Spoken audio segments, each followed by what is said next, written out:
평범하게 살아온 제가 이렇게 사연을 보내게 된 것은 다름 아닌 저희 장모님 때문입니다. 제가 제일 존경하고 정말 친부모님처럼 생각하는 장모님께서 너무 기가 막히고 억울한 일을 겪으셔서 제가 한풀이라도 해드릴 요량으로 이렇게 사연을 보내게 되었습니다. 제가 아내와 결혼을 하지 않았더라면 만날 일도 없을 장모님이시지만 제게 장모님은 참 남다른 분이셨습니다.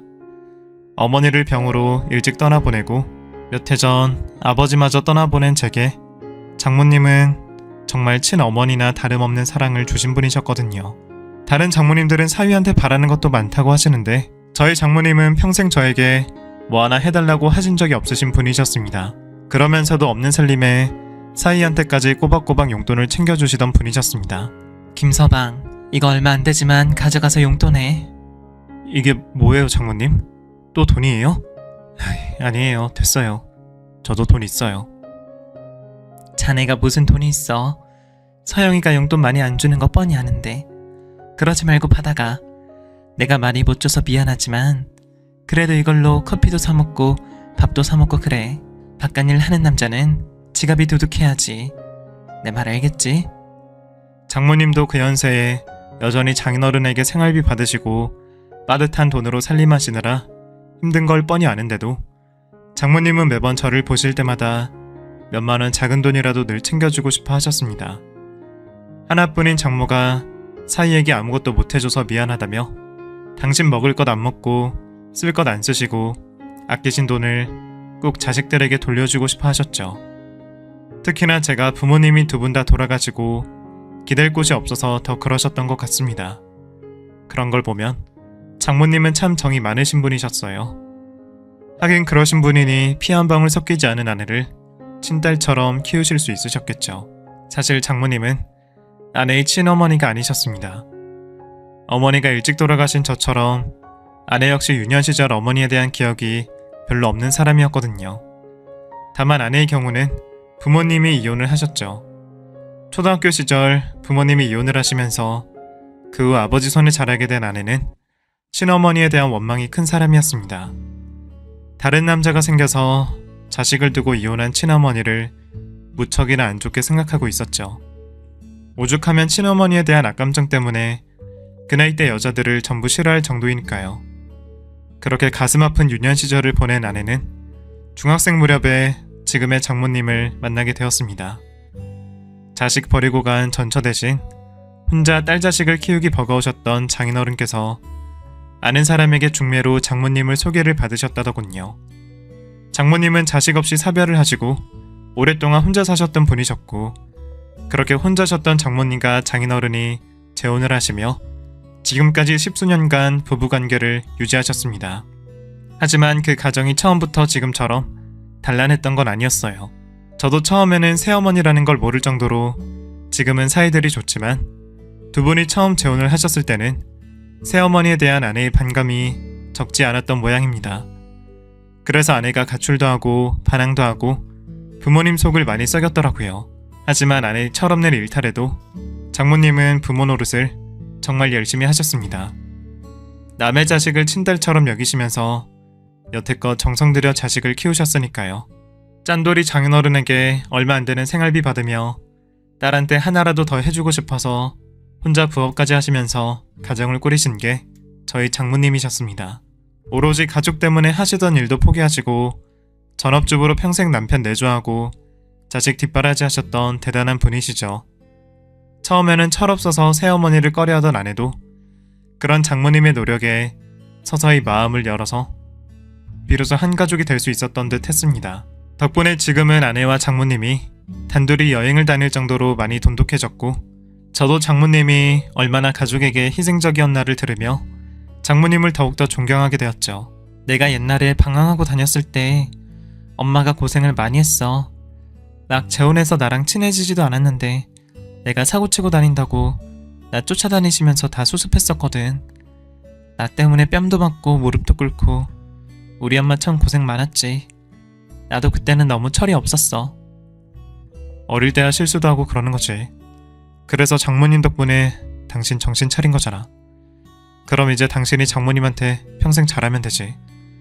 장모님은 철없는 의붓딸 때문에 고생하시면서도 끝까지 딸을 포기하지 않으셨고 사랑과 관심으로 아내를 달래셨습니다. 그 덕분에 공부도 놓고 질 나쁜 친구들과 어울리던 아내가 정신을 차리고 대학도 가고 이렇게 멀쩡히 사회생활하고 살 수 있었겠죠. 아마 가정에 무심한 장인어른이었다면 아내는 단단히 비뚤어지고 말았겠다 생각했으니까요. 사실 같은 남자인 제가 보기에도 장인어른이 그리 가정적인 분은 아니셨거든요. 옛날 저희 아버지도 그러셨지만 장인어른은 참 가부장적이시고 당신 일밖에 모르시는 분이라 아내는 물론이고 장모님도 속상한 일이 많으셨을 거라 생각했습니다.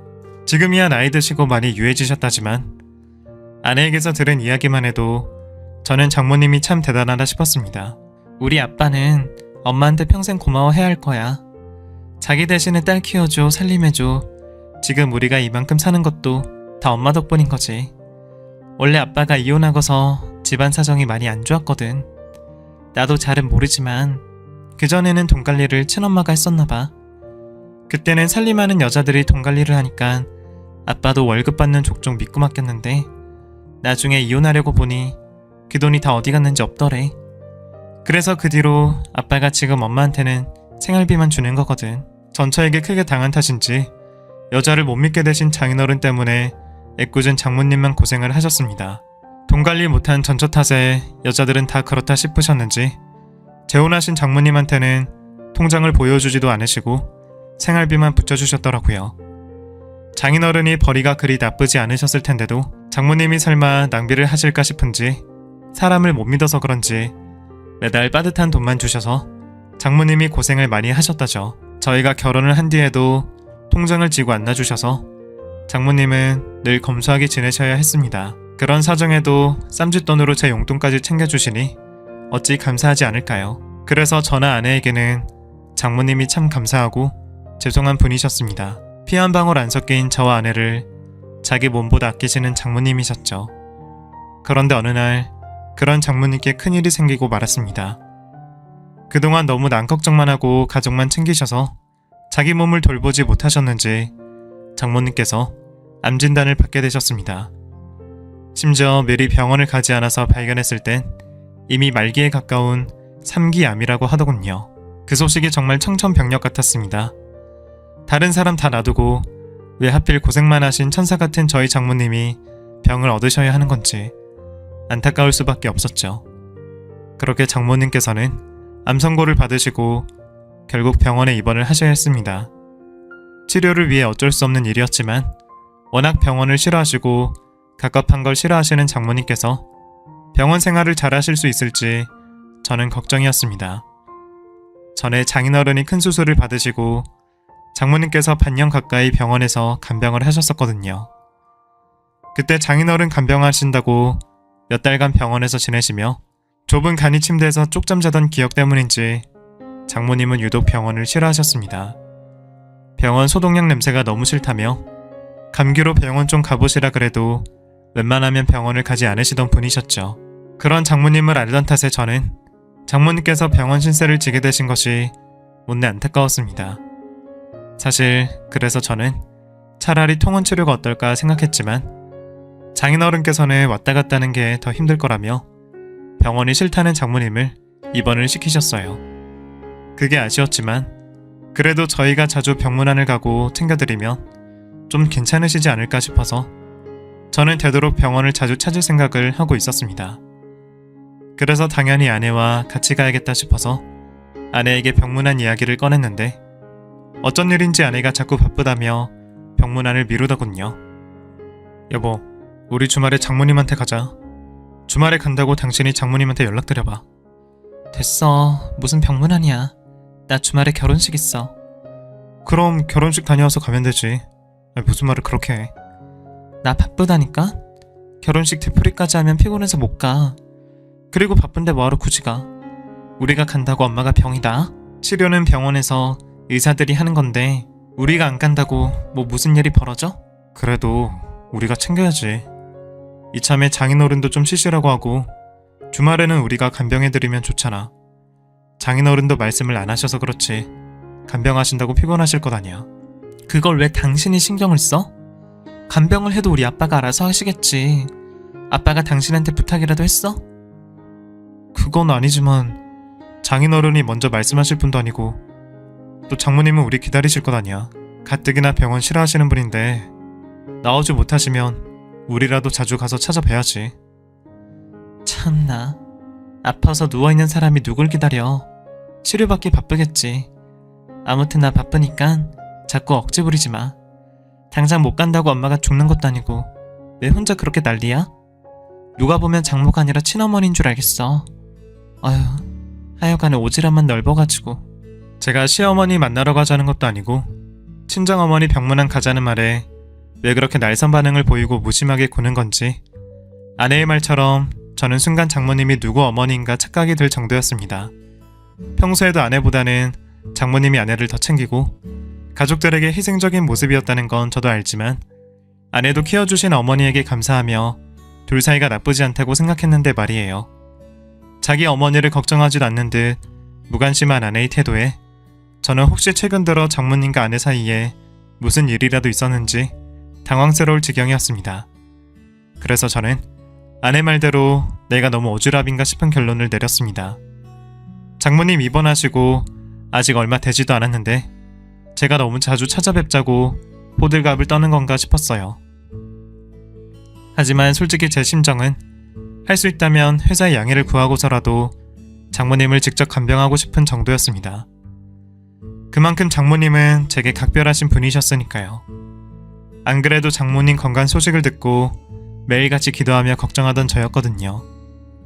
그래서 정말 저 혼자라도 장모님을 찾아뵐까 하고 장모님께 전화를 드렸더니 이번에는 오히려 장모님께서 불편하시다며 오지 말라고 하시는 겁니다. 장모님, 저예요, 김서방. 아유, 우리 사이가 전화를 다 했어? 바쁜데 무슨 일이야? 무슨 일인요? 장모님 병원에 계신데 걱정돼서 연락했죠. 어떻게 병원에서 지내시는 건 어떠세요? 치료는 잘 받고 계세요? 그렇지 뭐. 치료 잘 받고 있어. 너희들은 잘 지내고 있지? 서영이는 어때? 둘 다 회사 생활 잘하고 있어? 그렇죠. 집사람은 요즘 좀 바쁜 모양이에요. 병원 좀 같이 가자 그랬더니 이래저래 일이 많더라고요. 이번 주에도 못 간다 그러네요. 그럼 그렇겠지. 일하는 사람들 바쁜 거야 나도 알지. 김서방도 많이 바쁠 텐데. 저야 바쁘다 그래도 장모님이 더 걱정이죠. 솔직히 저번 주도 제가 갔어야 하는 건데 죄송해요. 아이고, 죄송은 무슨. 내 걱정하지 마. 나 치료 잘 받고 있어. 그러니까 괜히 나 때문에 신경 쓸 필요 없어. 장모님 편찮으신데 제가 어떻게 신경을 안 쓰겠어요. 그래서 이번 주에는 서영이 바쁘다 그래도 저 혼자 그냥 갈까 하는데 괜찮으시죠? 아이고, 됐어 오지마. 올 필요 없어. 와봤자 자네가 할 것도 없는데 뭐하러 와. 왜요? 제가 가서 말동무라도 해드리면 좋죠. 장인어른도 좀 쉬시게 해드리고요. 장인어른이 혼자 간병하시느라 힘들어하시죠? 응? 우리 남편? 왜요? 장인어른 무슨 일 있으세요? 병원에 안 계세요? 아니야, 같이 있지. 그럼. 우리 남편이 나 때문에 간병하느라 고생이 많지. 그러니까 자네까지 올 필요 없어. 그러고 보니 장인어른께 전화드린다는 걸 깜빡했네요. 지금 안부전하게 좀 바꿔주실래요? 아니야, 지금은 안 돼. 왜요? 진짜 무슨 일 있으세요? 아니. 지금 남편이 잠깐 뭐 좀 사러 갔어. 내가 심부름을 좀 시켜서. 아무튼 자네 오면 괜히 나 불편하고 피곤하니까 정말 올 필요 없으니까 다음에 서영이 올 때 같이 와. 알겠지? 바쁘다는 아내에 이어서 장모님까지 오지 말라고 난리시니 제가 어떻게 해야 할지 모르겠더군요. 그렇게 장모님이 입원을 하시고 한 달이 지나도록 저는 병원에 찾아가지 못했습니다. 오지 말라고 하신다고 그 말을 곧이곧대로 듣나 싶었지만 치료받으시면서 피곤하실 장모님을 제가 괴롭힐 수도 없었죠. 아무래도 한 달이 건너 천리라고 장모님이시다 보니 제가 막무가내로 할 수 없는 게 당연했습니다. 거기다가 장인어른이 계속 같이 계실 테니 제가 너무 나서서 그러는 것도 이상하다 싶었거든요. 그렇게 장모님이 입원하시고 한 달 보름이 다 되어가던 어느 날이었습니다. 매주 바쁜 일이 있다며 병원 한번 갈 생각이 없던 아내가 웬일로 친정을 가자고 하는 겁니다. 그래서 저는 당연히 장인어른께서도 병원에 계실 테니 병원으로 갈 줄 알았더니 웬 식당으로 가는 겁니다. 외식을 하려나 보다 싶어 아내를 따라간 곳에서 저는 오랜만에 장인어른을 다시 만나게 되었습니다. 간병하는 것도 한자만큼이나 고된 일이라는데 하물며 그동안 장모님 내조만 받으셨던 장인어른께서 간병을 하시려면 더 힘드시겠다 싶어 장인어른도 많이 수척하실 거라 생각했는데 웬일인지 장인어른은 생각보다 좋아 보이셨습니다. 장인어른, 한 달 동안 어떻게 지내셨어요? 병원에 계시느라 힘드셨죠? 사실 오늘도 이 사람이 병원으로 가는 줄 알았는데 밖에서 뵐 줄은 몰랐네요. 그래 뭐 일단 밥부터 먹지. 그래, 당신은 밥 먹자고 만났는데 무슨 말이 그렇게 많아. 우리 아빠 배고파. 그런가? 죄송합니다. 저는 그냥 걱정이 돼서요. 밥 먹는 것보다는 장인어른과 장모님 소식이 궁금했던 저였지만 그동안 혼자 고생하셨을 장인어른께서 밥부터 먹자고 하시니 그 앞에서 더 말을 꺼낼 수 없었습니다. 그렇게 한창 식사를 하고 나서야 저는 다시 장모님 소식을 물을 수 있었죠. 그럼 장인어른, 장모님 상태는 좀 어떠십니까? 엊그제도 전화를 드리기는 했는데 계속 좋다는 말씀만 하셔서요. 항암 치료 받으시면서 좋기만 하실 수 없을 텐데 아무래도 장모님이 걱정을 안 시키려고 그러시는 것 같아요. 옆에서 보실 때는 어떠세요? 자네는 참 궁금한 게 많구먼. 치료야 병원에서 알아서 잘 해주겠지. 아니 뭐가 그렇게 궁금해서 자꾸 그래, 응? 에? 아니 그냥 저는 장모님이 걱정이 되어서. 서영이 너 김서방한테 아직도 말 안 했냐? 대체 언제 말하려고 그래? 아니, 그래서 오늘 말하려고 데리고 나왔잖아. 나한테 시키지 말고 아빠가 말해. 저를 앞에 두고 뭔가를 알고 있는 듯한 두 부녀의 대화에 저는 어리둥절할 수밖에 없었습니다. 그러고 보니 아내나 장인어른이나 둘 다 장모님 이야기를 꺼려하는 듯한 게 뭔가 나만 모르는 사연이 있기는 있구나 싶더군요. 그게 대체 뭘까 궁금했던 저는 잠시 뒤 장인어른의 입에서 충격적인 소식을 듣게 되었습니다. 자네가 우리 집 사위라고 해서 우리 집안일까지 전부 알려야 하는 건 아니지만 자네가 자꾸 참견을 해대니 내가 말하겠네. 나 집사람이랑 헤어질 생각이야. 그러니 자네도 그 사람 걱정 그만하고 나한테 더 묻지 마. 그 말을 듣게 된 저는 잠시 동안 멍했습니다. 차마 못 들을 말을 듣게 된 탓에 순간 장인어른의 집사람이 누구인지 생각을 해야 할 정도였죠. 헤어지신다는 게 장모님일 리 없다는 생각에 다시 한번 반문했지만 장인어른의 말은 농담이 아닌 것처럼 보였습니다. 그게 무슨 말씀이세요? 헤어지신다니요? 설마 저희 장모님이랑 헤어지신다는 건 아니시죠? 그럼 뭐 내가 뭐 집사람이 더 있나? 응? 자네 장모랑 헤어진다니 말이야. 당신은 무슨 말을 그렇게 해? 우리 아빠 당황스럽게? 어른들 일이니까 당신은 알고 있기나 하면 되는 거야. 당신도 알고 있었던 거야? 두 분 헤어지신다는 거? 설마 그래서 그동안 장모님 안 찾아뵀던 거야? 그러게 내가 알아서 한다 그랬잖아. 아무튼 그렇게 됐어. 아니 그렇게 되다니. 아니 다들 지금 무슨 말씀을 하시는 겁니까? 네? 두 분이 갑자기 왜 헤어지세요? 두 분 여태 문제없이 잘 지내시지 않으셨어요? 아니 설령 무슨 문제가 있었다고 한들 왜 하필 지금 이러십니까?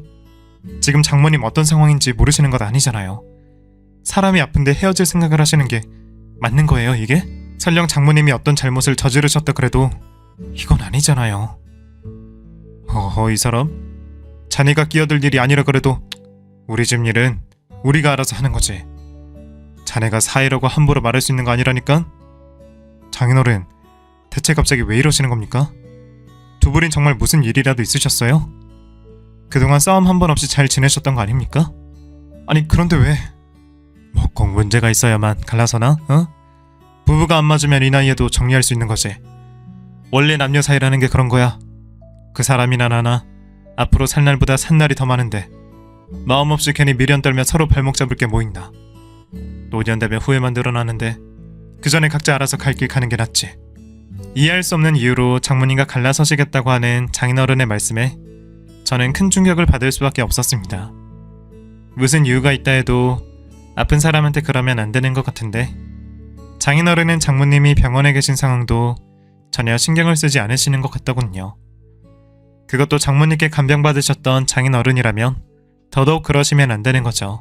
제가 100번 양보해서 장인어른이야 장모님과 부부 사이시니 그런지 그렇다 치더라도 딸인 아내는 다를 줄 알았더니 아내 역시 제 앞에서 심드렁한 표정으로 개의치 않아 하는 표정이었습니다.